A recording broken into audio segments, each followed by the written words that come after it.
Yeah. So let me start with the welcoming each and every participant. And first of all, I would like to welcome Sir, if Sir has also joined. I guess. Yes, Hello, ma'am. Good morning. Good morning, Sir. कैसे हैं आप? बढ़िया ma'am बढ़िया. Hello, So Sushain. मैंने कहा, Good morning, How are sir. you? Good morning, sir. Good morning. How are you, sir? Yeah, I'm fine. That's good to know. So sir, हमें आज 40 minutes ही हैं, तो मुझे लग रहा है हम शुरू कर दें. Yeah, 20 participants are already there. Let's wait for just one or. Safe है सब? It is crazy, sir. Abhi to I won't say it's exactly safe. I mean, Okay. US is open all the way, and we have like state may we have like almost 10,000 cases every day. Okay. So it's pretty crazy, but ठीक है, क्या करें? Yes, perfectly fine, sir. Okay, now I welcome all of you in this today's webinar as coordinated by our great Synapse team and are all the students. Fine. So first of all, I would like to welcome my very dear student and a very proud student of JUIT and of Department of Biotechnology and Bioinformatics, Mr. Sushain Kaul. I welcome you wholeheartedly, dear, and I open the session for you for this very webinar. I am very thankful to Professor Sudhir Syal sir, Professor Dr. Tirath Raj sir, and all my dear participants. So let's start the session, dear, without delaying it a little further. Right. First of all, thank you very much for the amazing welcome, and thank you Synapse Department of BIBT for having me over. Thank you guys for taking out time to listen to me. So yeah, so I'll start with a little bit of like, how do you have to go through with your, what are the basic requirements that you need to do. So if you want to do a master's in an engineering field or any science field, anywhere abroad, especially in the US, so you need to go through 2 exams. I guess probably people might have taken you through all this, but I'll just do my duties. So you have to give a GRE exam and you have to give a TOEFL exam. So your GRE exam is basically your aptitude exam. So that consists of basically 3 sections. Your English section, where they mostly test you for your vocabulary and your comprehension skills. Then comes your mathematics section, which is majorly aptitude based. It's not very, very strong mathematics. It's very simple mathematics. And then comes the writing section, where they test your writing skills. And it's something that I'd say that you need to practice. And as you practice, you will get to know a lot, learn a lot, and like it's just your practice. The more you practice, the more consistency you do, the more you score. So that is it. And then the TOEFL is a comparatively very easier exam. You just need this basically tests your basic English. So there are 4 sections to it: reading, writing, listening, and speaking. So reading, again, you're given a comprehension. I guess we all do that a lot as children in school. So you're given a comprehension and you're asked direct questions from the passage. The writing section, you're given again a topic, you have to write an essay on that. Then there is then there's the listening section, where you have to listen to a conversation between 2 people and you have to answer questions. And then there is a speaking section, where you are given like a conversation between probably a professor and a student, or between 2 students of a student body, and you're asked questions based on that, and then you have to speak. So they basically test you on your fluency, your understanding of the conversation, so that what they're testing overall in that exam is how can you work, or whether you can like communicate properly in an academic setup. So it's a very easy exam. Honestly speaking, I prepared for that in 2 days, and I just went for it. I scored 109. I am proud of it. No doubt. It's a 120 marks exam. So yeah, it's pretty easy. I guess it should be very straightforward. But throughout all these exams, what you need to understand is that you need to have a strategy for giving exams. So see, the thing is that there is no knowledge called as sufficient knowledge when you're giving such exams that have such a wide range of syllabus to it. So if you want to do well, if you want to score well, you need to have a strategy to what you will be doing. For example, with me, I had trouble with understand, like, remembering. So GRE vocabulary is really, really hard. You have to learn from around 300 to 1500 word meanings, and the kind of words that we do not use in our normal English in India. So you have to memorize all that, and it is like, it was really hard for me, to be very honest. I mean, people do have amazing memorization skills. I do not. So it was really hard for me to do that. So I developed a strategy for that. And I was like, okay, I just learned as many as I could, around 100, 150 words. And then I developed a strategy that, okay, I will like just, take my chance with these questions. I have like 5 or 10 of these questions out of 20, 7 to 10 of these questions out of 20. So I'll just take my chance with these. I'll probably get a couple of them right. I practiced my comprehension really well. So I could like get as many correct as possible in them. And then I practiced my mathematics section really well. So, I mean, mathematics is something, whatever you do, you get. So it's not very hard. So, and honestly saying, I'm not very good at mathematics. So if I'm saying it's not hard, so it is not hard. So eventually I went for the exam. I was targeting around 315, 320. I got 305 with 150 in English and 155 in quantitative. And then I got a 3 out of 6 in my writing skills. That was very less as compared to what I was targeting. But then what I say is, we all need to realize this, that this is not like, foreign universities outside India, they do not just judge you on one thing. They won't judge you just on your GRE इन्होंने scores. Forest department वाला ये अभी बनाया just Okay. यहाँ से गए थे पूरा Okay. So, so what I was saying was, foreign universities do not judge you just upon your scores or your GPA. They take your entire profile into consideration. I mean, if you just see my scores or my GPA in my undergrad, nobody would, I can never think that I will land into any universities, that like any good universities. But yeah, they certainly see your entire profile. They see how you work along with your applications and how you write them. And that is how they decide upon whether you are eligible for them or not. So after giving your exams, it is, what comes up is really, really important is that you draft your applications very, very well, very strategically.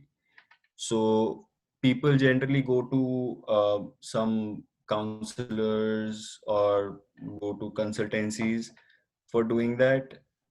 I never went there because I had this theory that I know the best of what I am.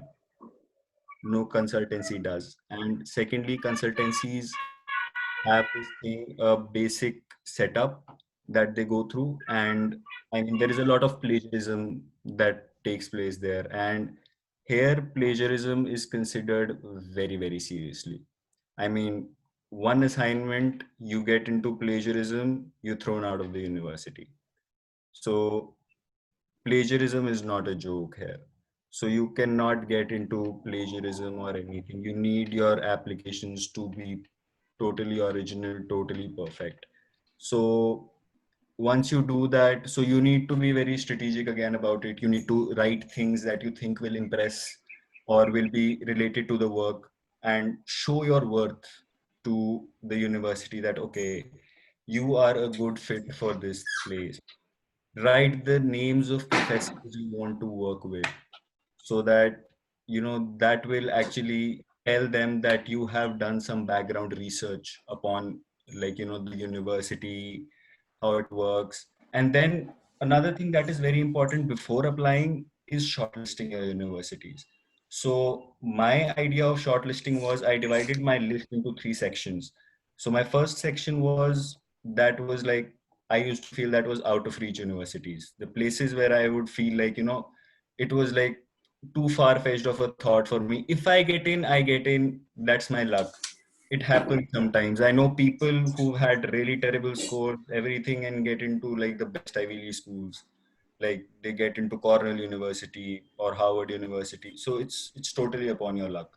So that was like the number one. Then after that was like a mid-range universities, which is like I can get in, I might not be able to get in if I have a bad luck. And then there is a comfortable set of universities where you know that you can get in no matter what. So divide your applications that way, apply according to that. I'd say like whosoever wants to get in, I guess this is like one of the best strategies that I considered. I actually applied, and it helped me get into University of Florida. It helped me get an acceptance from University of Texas at Arlington. I applied to just 4 universities. So yeah, that was so I get a 50% success rate, which is really like I feel that it is kind of good. So yeah, that's one thing. And yeah, that's it. So any questions? So Shan, I just want to know, maybe the kids will ask later on, when we talk about that the faculties recommend you people from here, how much Right. that makes an impact to your selection process?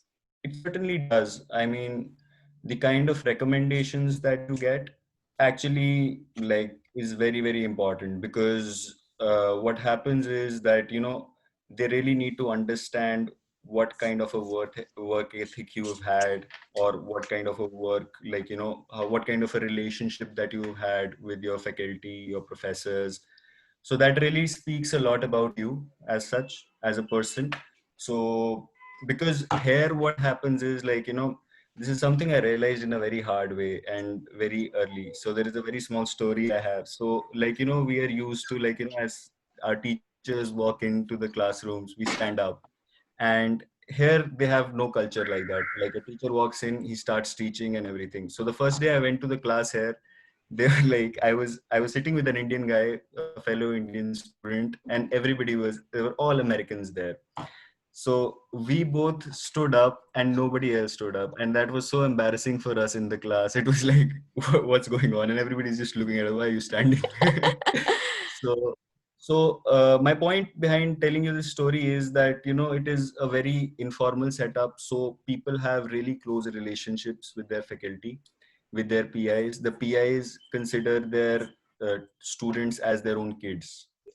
So they keep them that way. So it is very important for them to know that what kind of a relationship you've had with your faculty. Because if you've not had a good relationship with your faculty, you do not have good letter of recommendations, means that you do not have the professionalism, you do not have the work ethic, you cannot handle your professional relations really well. So it speaks a lot about you overall. Okay. So it means that faculty, you at least at back home, students should also have a good relation with their Yeah, faculty. So certainly. I mean, I say that my applications, like I was a terrible student with terrible grades, I believe. So, so I believe like my overall profile and my letter of recommendations, all of that played a very, very important role in me getting an admission. And I mean, I could not imagine getting into an admission into a public Ivy League. And if I got through it, I believe anybody can. oh, no, that's great. That's great. Yeah. Are you checking the question, Sushan? No, That's on the chat box, I'll if you can just see. go and second. Some students ask about some scholarships. Please kindly look into it if you can. Otherwise, I need to. Okay. So can you give an insight on the scholarships available for studying abroad and any aid provided by the college itself? Okay, so depending upon the country, so I'll talk about the scholarships question. So depending upon the country that you decide to study in, there are different kinds of scholarships, and then again, it like depends upon your profile and everything. It depends upon a lot of things. But mostly what happens is in United States, I'll tell you, as you enter in, until you are going into a PhD program, which is like totally funded by the university. So if you're directly getting into a PhD program from your bachelor's, or you're going from master's into a PhD program, so then you are mostly funded. Your entire education is funded. You get a stipend and everything. It is all covered in most of the universities, until and unless you're going into a very, very bad university, which you, I assume, would not spend that much money to go into. So mostly it is covered. With master students, it is a little tricky. So what happens is you have to basically work. You have to be an employee. You have to like be either a TA or an RA. So it's basically like a job application. You have to apply for a job. There needs to be those those opportunities should be available at your university. So when I moved in here, I did not have any opportunity as such available. So I just came in with my own funding. And as I reached here, there were a few opportunities that came up. I had to apply, got rejected in a couple of them, and then I got selected as a research assistant for a lab. So that covers a lot, that they pay me every month. I work as an employee here. So they like, I have a lot of my education now covered. So yeah, but even after that, I'd say one thing that, I mean, like, a lot of us get scared by the fact that how will we finance our education.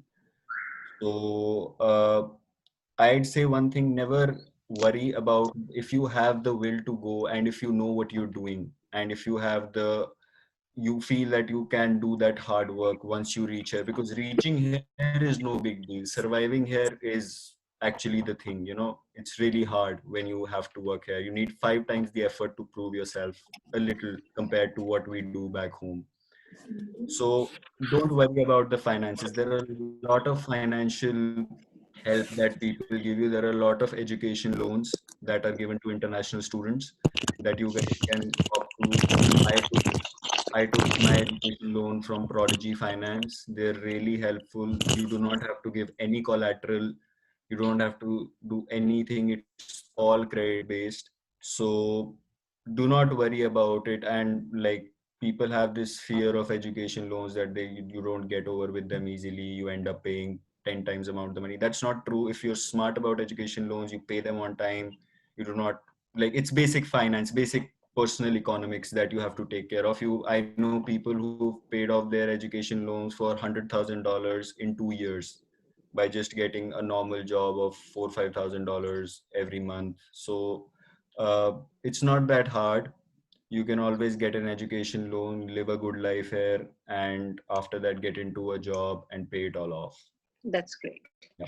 Another question is also there for you. I think so. The girl wanted to know about for drafting an application, Yeah. if you can see. So if you want to draft a good application, first of all, you need to do some research about the university, about the department that you want to get into. So if you want to get, suppose for example, for me, it was like, I was very clear that I want to get into biomedical engineering. So for biomedical engineering, now biomedical engineering is a pretty wide, like, there are a lot of things in here. We have, like, as I come here, I realize we have students from mechanical engineering, we have students from electrical engineering, electronics engineering, all working in biomedical engineering in different domains. So from biotechnology as well. So like, you need to understand firstly that, does that university have what your domain suggests, or the domain that you want to work in.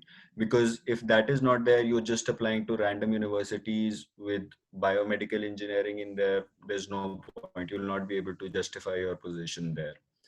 So first of all, your research needs to be really good. You need to understand that. Then you need to, like, know how to market yourself. So for that, your skills are very important. The skills that you develop throughout your education, it is very, very important. And honestly, I'm telling you, like, you guys are really lucky that you guys are in an engineering major.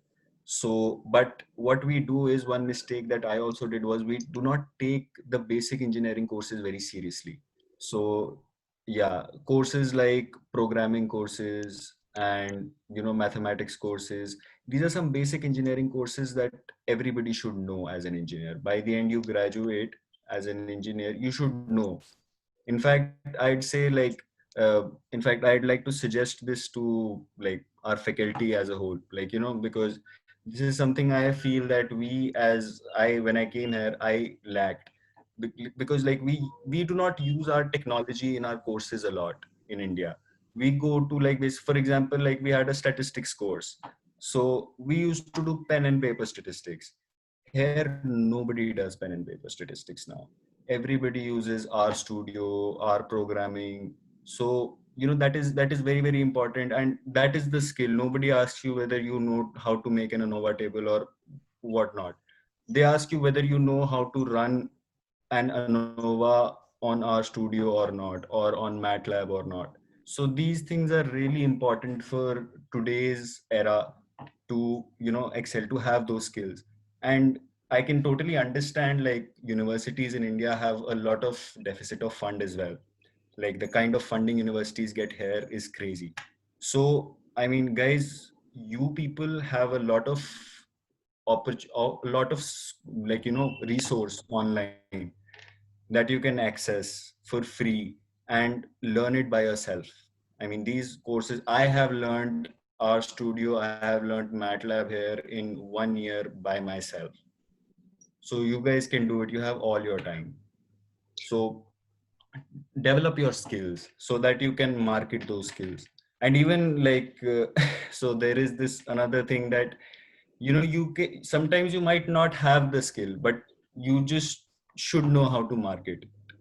You might know a little bit about it, learn to market it. Then after doing all that stuff, you need to be a little, like praising about the university. Okay, you guys have this thing that is really amazing. I read about this research about you that came out from the university that has really inspired me and motivated me to get into this university and work there. So that is another thing that you need to do. And then I would say, as you get into your last paragraph of your statement of purpose, you need to mention about certain faculty that you are really, really interested to work under, and justify that why do you want to do. So it is a 500 words application that you have to do, and you have to include all of these things. So be very strategic of what you want to do, how you want to do it, how do you want to write it. It takes 1 week. It took me 1 week for every application to draft, but it's worth giving that time because these applications are complicated. And then always proofread. You do not want a single grammatical error in your application. You do not want a single typo error in your application. Use help of Grammarly, use help of whatever resources, like whatever technology you can. Just, you do not want that error because that shows how much serious you are or how much negligent you are as a person. So yeah, those things are really, really important. So I guess if you take care of all this, I believe that you can like really make a really nice application. And I mean, there is no, and then of course you can take help. Anybody, you can contact me anytime. I can really help you out with your applications or any kind of help that you need. You're free to email me, message me, guys, anytime. So yeah. This is beautiful. This is beautiful, Sushain, that you provide an open platform help to all your juniors, your friends. This is amazing. Yeah. Now, another question, if you see that girls are, I think so, Janki and Utkarsha, they are a little bit more inquisitive Yeah. about that how you make that biomedical engineering is one of your choice. Okay. So yeah, this is a very complicated question. So You learned into it or you decided for it? no, I decided for it actually. Though I did not apply to any other field other than biomedical engineering. Everywhere, every application was just biomedical engineering. So I'll have to go through my journey in JUIT for that. So as I started, as you know, our courses went through, we were introduced to tissue engineering and plant tissue culture. Hemant ma'am's here. She was an amazing teacher. So after after learning all that, okay, you feel like, okay, great, plant tissue culture. I want to do plant tissue culture, right? So I got into an internship with the Central Potato Research Institute, and I applied all my plant tissue culture and biochemistry, molecular biology, everything, genetics, and all that. I applied there. Did not enjoy the work, so I thought it's probably the research. So let's go into industry. So I got into third year. I had some more courses, like other things. So after my third year, I joined a company. I was interning with a company in Bangalore called as Genie Laboratories. I guess you might have heard, some of you. So I was interning with them, worked there, did not enjoy it. But yes, there were a couple of things that made me really interesting, that took my interest a lot, was that they used to work on things like using antibodies to develop pregnancy test kits, and then they used to use nanoparticles for that and all these things. So that used to be very interesting for me. So when I came back, I had to do my final year project. So I got in with Dr. Abhishek Chaudhary. So I believe that he was the one who actually showed me that okay, he introduced me to the field, that okay, you can work with nanoparticles and what all you can do with nanoparticles. And it's like amazing how you can like conjugate them with antibodies, conjugate them with proteins. That got me into all this. I started reading a little more.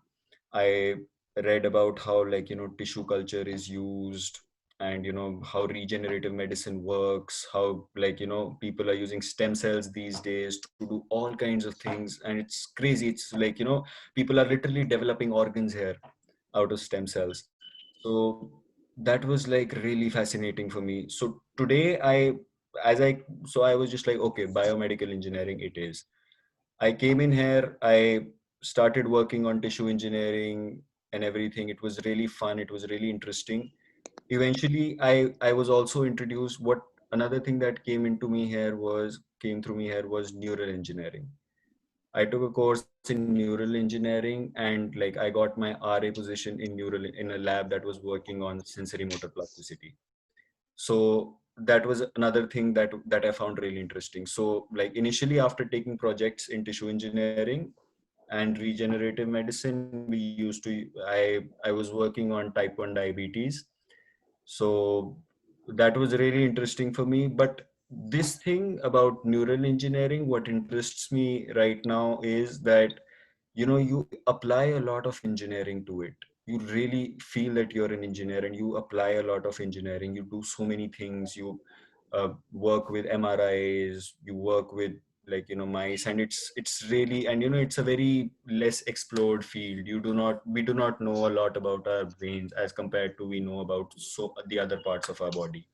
So yeah, this is really interesting. So this has basically been my journey through to get to biomedical engineering, and through that till now. So yeah, that's one thing that's there. So yeah, it was totally decided. I just did not land here.